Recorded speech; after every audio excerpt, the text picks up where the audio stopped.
You know, it's almost like your birthday with a package from China, so let's go.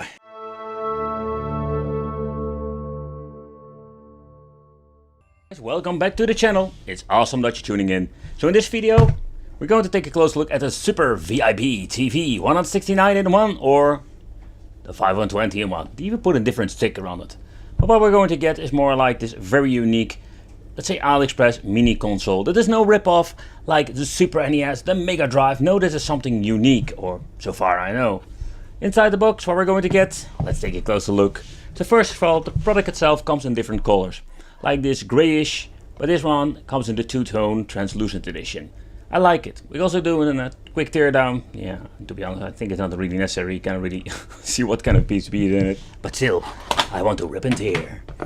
Inside we're going to get two tiny controllers, and yeah, the reason I'm saying tiny because these things are freaking tiny.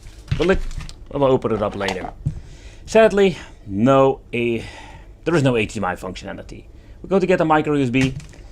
This device works on 5V, but the cheapos didn't even give me a 5V power adapter. And of course we're going to get an AV out cable.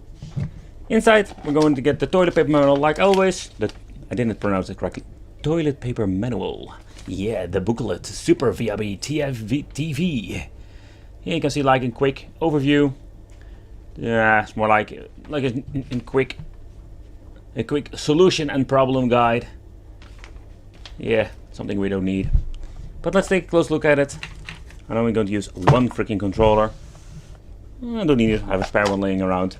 I'm going to get myself an adapter. It can be like a phone charger, 5V. Take consideration if you have one. It needs to be a very good one. And I mean with this, like the milliamp, what it's going to give you. Because if you're going to get a light one, it's highly possible this bloody thing doesn't boot up. But let's take a close look at it. Let's connect it and let's go. With the show. But what are we going to get with this? It's quite simple. At the front we're going to get two micro USB ports. And I think I just had a big brain fart. Oh yeah. We're going to do that again. So at the front we're going to get two connections. There are Type-C. Something you don't see very often. But the downside is that, oh man, I don't know if you even can use some different controllers. At the top we're going to get the power and the reset.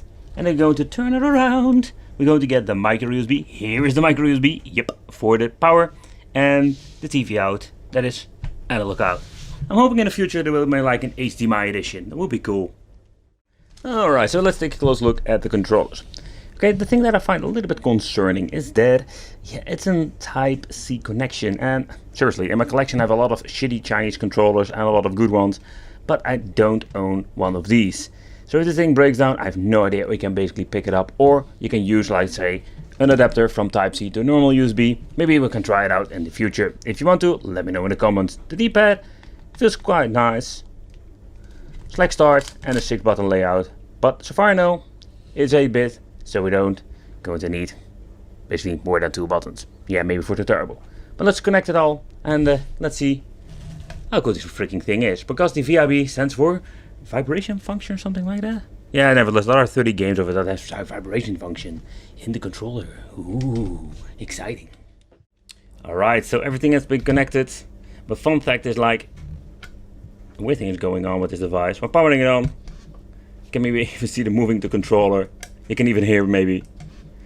The vibration is very strong in this thing.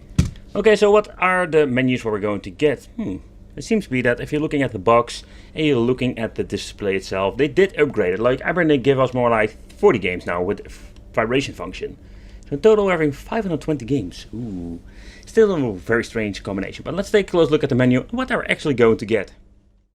Okay, so let's take a close look at the bigger list first. Is it freaking... Why doesn't it freaking work? Do I need to connect controller port 2? Yep. Okay, so 480. Oh boy, we're going to get in this freaking annoying menu. But okay, let's take a closer look at it. Oh, we got 7 games per page. Oh man, what a nightmare. So there is no alphabetic order. We're having 7 games per page. In a total 480 freaking titles. So you can understand that this will take forever if I need to record this list. Yeah, in my opinion, this is a little bit of a bummer. A lot of double games. I see a lot of, especially homebrew games. Okay, I'm just going to reset the bloody thing, and we're going to look into the 40 games over here. We're going to get the same menu, English. Oh, and now we're going to get an awesome preview that we didn't have with the previous one. What a weird choice. Load runner. There's a familiar games. But not the best games if you ask me. So let's try a couple of them and just see how they play with the vibration function. This looks interesting. Okay, first of all, let's check the vibration function. I'm so curious how this is going to be working. So nothing works when I'm jumping. Nothing works when I'm getting a fruit. Ah, now it vibrates. And it vibrates when I'm hitting an enemy. Will it hit when I'm doing this? No. Doesn't affect me. So it's only when you're grabbing an egg. It's a very weird, strange experience if you're going to do playing the game like this. Oh, with this controller vibrates like crazy when I'm getting the egg.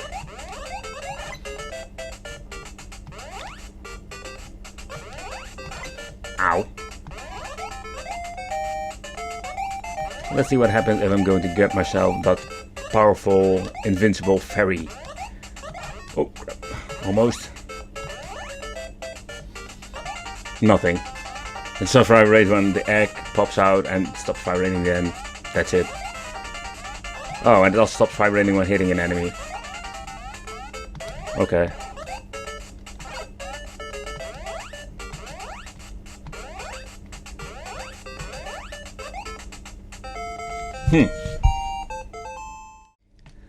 Okay, so there is a big downside to the device. And the thing is, like, every time you need to reset it, you need to go back to the freaking list.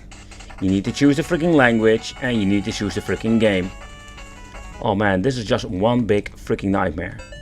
Yeah, seriously, like, how annoying is this? You cannot press select start to go back to the menu whatsoever. Okay. There is, by the way, no quick load, quick save, if you may wondering. When does this thing vibrate then? Like, I'm shooting a tank. Nothing happens. Nothing happens here. Okay, let's basically destroy the statue itself. No, it doesn't vibrate at all. Wow. So they added the game and vibration function doesn't even work with this. Okay, it would be a fun game to play with a vibration working controller or function controller. Okay. Oh yeah, it vibrates. I think you can even hear it. Okay, that is cool. So these are like these minor things that I really appreciate. I'm going to blow you up. I'm going to blow you up. I'm going to blow you up. No, I blow myself up. Yeah, nothing happens. But the thing is, like, it works. Okay, so let's try another game, the final game. I just wanted to see what happens with this fighting game. Okay, nothing happens here.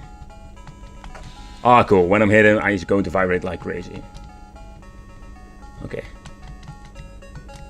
Where's my... Ah, there's my kick. Oh yeah, he vibrates like crazy. No.